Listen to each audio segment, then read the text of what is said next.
Salut à tous, j'espère que vous allez bien ce dimanche matin. Aujourd'hui, c'est les 50 ans du droit de vote des femmes en Suisse, alors il fallait écrire. Je voulais dire merci, je crois, aux femmes qui ont obtenu ce droit pour toutes les générations suivantes, dire que ça n'est que le début. Je voulais allumer un peu d'espoir. Mais l'écriture s'est révélée laborieuse, difficile. J'ai traîné ce texte avec moi depuis des jours et des jours sans parvenir à y poser le point final, sans en sentir la magie. Ce moment où le texte est complet, où l'émotion, le propos et la forme créent le quatrième pilier, la poésie. Cet instant de grâce, où le langage trébuche.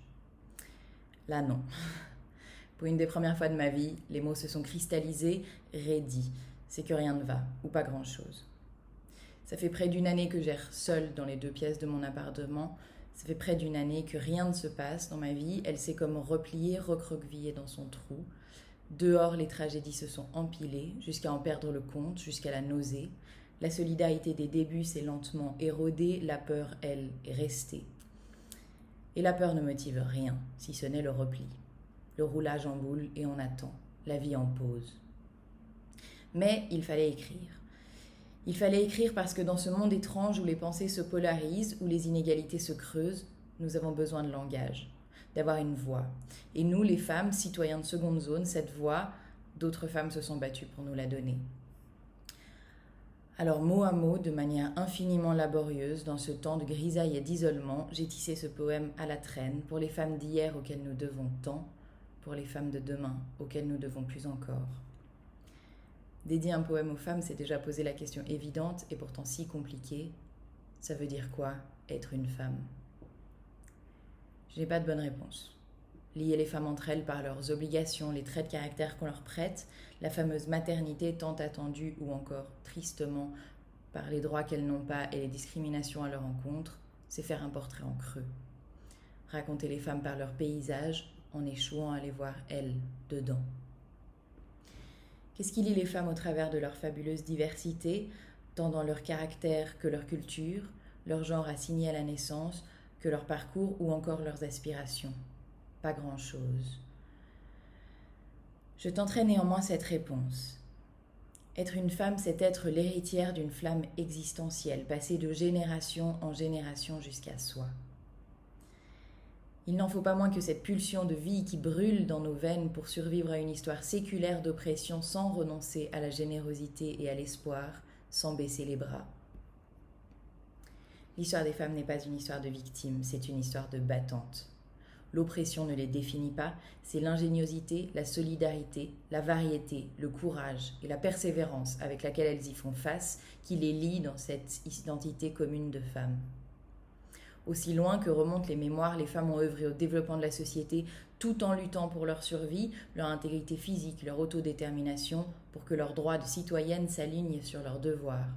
En un mot, les femmes ont lutté pour leur liberté. Encore et encore, elles ont créé de la pensée, nourri des espoirs, construit des futurs, en dépit de l'adversité et sans avoir, à ce jour, atteint les droits et les conditions de vie égales à ceux des hommes. Toutes ces créations, tous ces savoirs, tous ces accomplissements arrachés au nez des probabilités défavorables, c'est là un miracle répété, une forme de résilience qui ne cède rien au compromis, un désir de vie vertigineux dans son courage. Comme une lumière, passée de main à main, de mère à fille, de sœur à sœur. C'est cette lumière qui fait la filiation, pas les gènes. C'est cette lumière, l'identité des femmes, pas la naissance. Nos enfants ne viennent pas de nous, ils nous traversent. Alors oui, certaines embrassent leur féminité avec joie, d'autres la portent comme un fardeau, mais toutes ensemble, nous sommes les vecteurs de cette lumière, de ce désir vertigineux, de cette résilience sans compromis. Et bien qu'il y ait encore de nombreux combats à mener, il est aussi important de se réjouir des victoires obtenues. L'obtention du droit de vote fédéral pour les femmes suisses il y a 50 ans et de celle-là, 50 ans.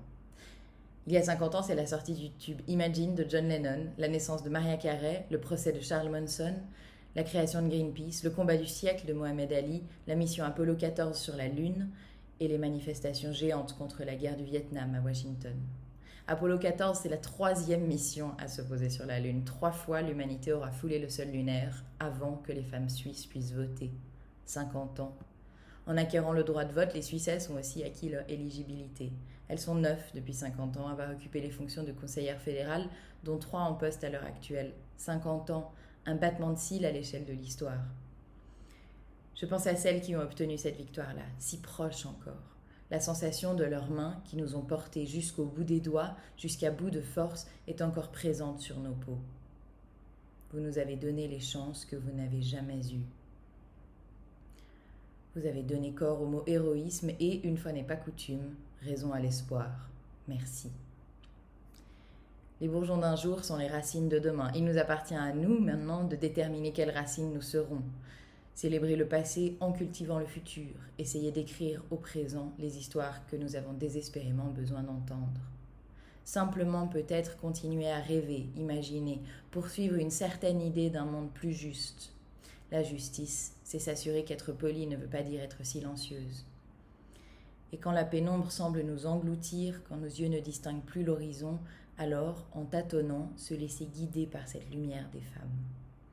Et peut-être un jour, avoir le courage d'être soi-même une lumière pour elles. Nous nous situons toutes après certaines et avant d'autres, dans ce flux d'humanité, de Ruth Dreyfus à Petra Volpe, de Simone Veil à Virginie Despentes, de Malala Yousafzai à Rokhaya Diallo, d'Amanda Gorman aux Guerrilla Girls, de Nadia Mourad à Greta Thunberg, de Gisèle Halimi à Marguerite Yourcenar, de Rosangela Gramoni à Émilie Gour, d'Anne Sylvestre à Tarana Burke, de Rupi Kaur à Adèle Haenel, de Barbara Butch à Alok Veid Menon, d'Alexandra Ocasio-Cortez à Janelle Monáe, de Christiane Taubira à Ruth Bader Ginsburg, d'Audre Lorde à Alice Coffin, de Marsha P. Johnson à Nikit Saint-Phal, d'Agnès Varda à Clara Luciani, de Leila Slimani à Yasmina Reza et tant d'autres encore, vous êtes mon matrimoine, l'incarnation même de l'espoir à mes yeux et je m'appuie sur vos épaules tous les jours. Pour les femmes, pour ces femmes et toutes les autres, la poésie n'est pas un luxe réservé aux élites, c'est une nécessité, celle de se réapproprier la narration de notre histoire. La poésie, c'est le souffle. À mes filles futures, à mes sœurs, vous avez le droit à votre voix. Ne doutez jamais de votre valeur, ne doutez jamais de votre force. Vous êtes porteuse de lumière. Merci.